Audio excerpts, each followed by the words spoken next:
We're approaching the end of this year-long celebration of Manx Radio and its 60 years of broadcasts. So this month, through the magic of radio, I'm going to bring you 6 of the people who, for one reason or another, became well known on the airwaves. Well, let's start with the millionaire developer Albert Gubay. A robust businessman, he was behind the Mount Murray development, amongst other things.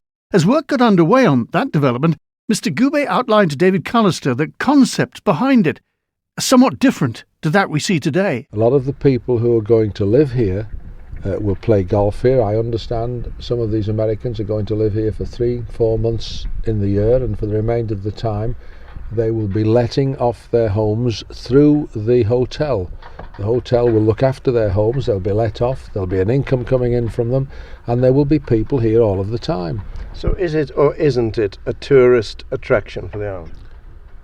It's a tourist attraction, but I believe based on package tours whereby golfers will come in to the island, spend possibly 4 days here, 4 days England, Scotland and Ireland, and be away from home perhaps for a couple of weeks. Do you see as a result of this then future development of this area outside this particular development? I don't, because as I've said before, I think the cost of getting to the island is too great, and I believe the Americans will be doing packages, charter flights, which will and they will bring in tourists to the island very, very cheaply. I suppose people wouldn't realise the extent of the development. I mean, you say 200 acres, say it quickly, it doesn't mean a lot. When you actually get here and sit on the top of the hillside, it's covering a vast tract of land outside of Douglas. Do you feel at any time that it's loss of good agricultural land?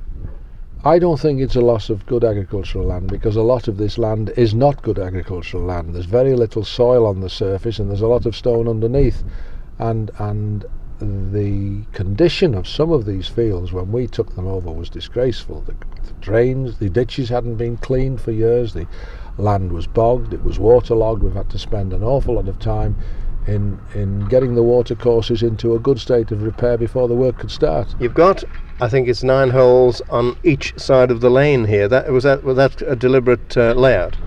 The golf expert who comes here, as I've said, informs me that this is the best thing to have, because when a competition goes on, I understand you can start one set on the first hole and another set at the 10th hole, and it quickens it up, it doubles the speed.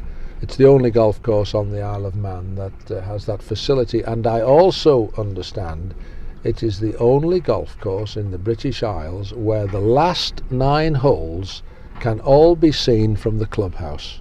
I think that's amazing.